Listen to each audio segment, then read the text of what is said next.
First time yung magkaroon ng movie sa Metro Manila Film Festival. Tama. Ayun. At Pauline, nagkaroon ka na before.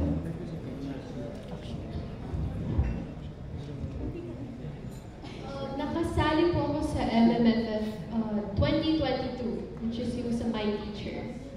So this is my second time. Okay, yun. So, yun, second time, first time ni... So, ano yung pakiramdam na before, syempre, napapanood nyo lang ito sa parada, sa TV. So, ano yung feeling na ito, meron, like, Pauline, meron ka na naman si Sofia first time. Syempre, I'm very grateful kasi MMFF to, and 50th year na nila, so I'm really happy. And of course, this is directed by Direk Zay. And nabitin po kasi ako katrabaho si Direk sa Maria Clara. So, nung na-offer sa akin to, sabi ko, sige po, yes, why not? And of course, ayan sila Ruru and sila Kuya Den and everyone else. So, I'm very grateful.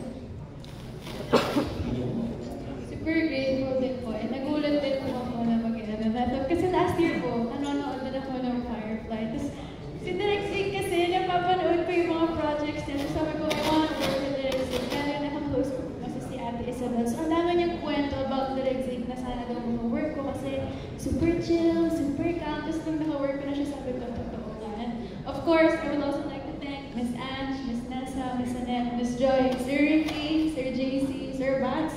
Thank you for the opportunity. Thank you. Thank you, Sir. Okay, we have one more for this batch. We have Hannah Mayorga of Inquirer London. We love you. Hello po, congratulations po sa inyo lahat. So yung question ko po ay for Direk Zay. So congratulations po, kayo po yung director last year po. So is there any pressure now po this time around sa pag-direct pa ng mga movies? Ay, sorry, paulit mo ng question, magbulo nila.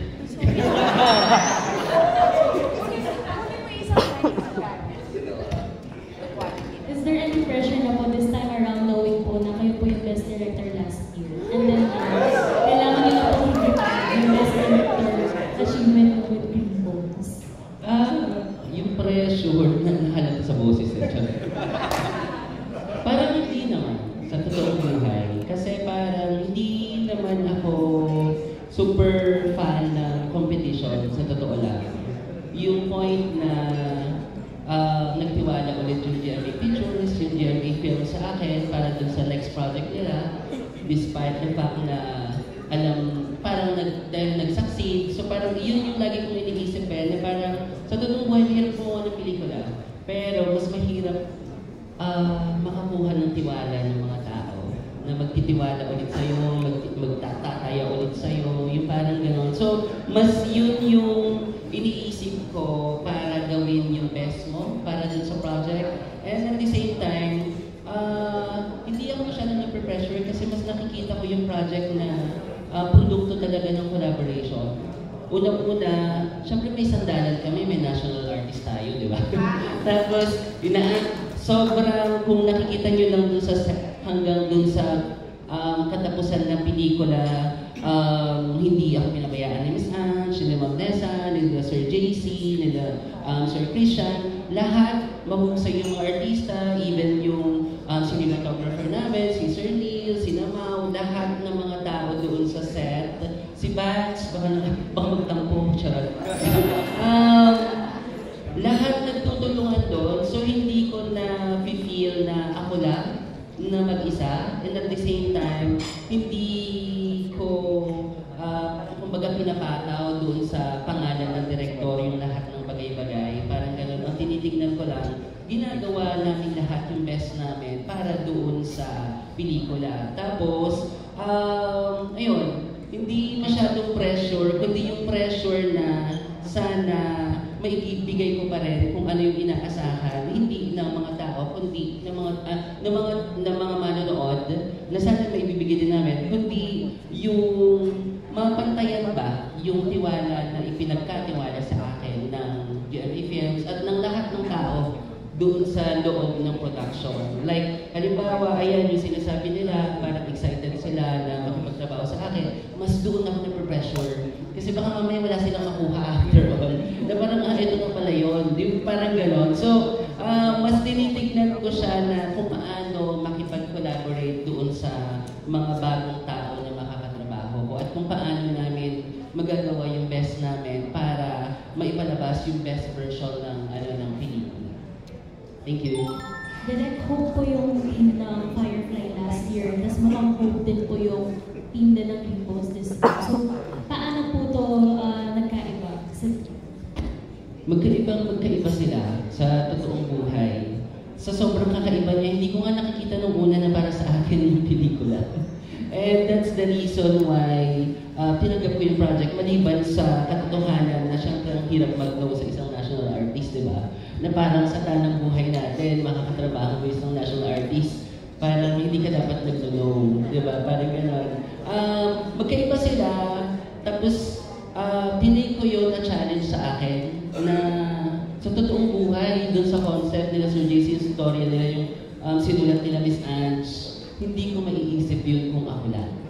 Kasi ibang-iba siya dun sa mga nauna kong ginawang pelikula at serye and all. Ibang-iba siya. So, ang nag-push sa akin na umuo dun sa project ay i-challenge yung sarili, paano mo siya gagawing buhay. Parang gano'n. Paano mo mapupush yung pelikula dun sa best version niya. And at the same time, paano mo maipaparamdam yung kabuang tema ng pelikula na sa loob ng kulungan, paano mamamayani yung kabutihan. Parang gano'n. So, ang dami. Kahit na may agam-agam ako dati dun sa start, kasi nga dahil hindi naman ako yon yung buong pelikula, along the way, hanggang ngayon, ang dami ko pa rin natututunan. So, ipinagpapasalamat ko sa totoo lang na ako yung ako yung kinuha nila para dun sa project. Kasi ang dami kong natututunan in a way na magagamit ko yun hindi lamang sa paggawa ng pelikula, paggawa ng teleserye dun sa TV, kundi magagamit ko bilang tao. Kasi ang daming mga gustong sabihin ng pelikula, pero ang laging bumabalik sa akin yung sinabi ni Sir Ricky nung una kaming nag-usap na parang yung dalawa naming bida, sinusundan natin sila, naghahanap sila ng hustisya para sa mga mahal nila sa buhay. At sa paghahanap nila sa hustisya, mas may na-discover silang mas mahalagang, mas malaking pagpapahalaga, which is yung pagpapakabuti. Yun lang. Thank you. Thank you for yung congratulations.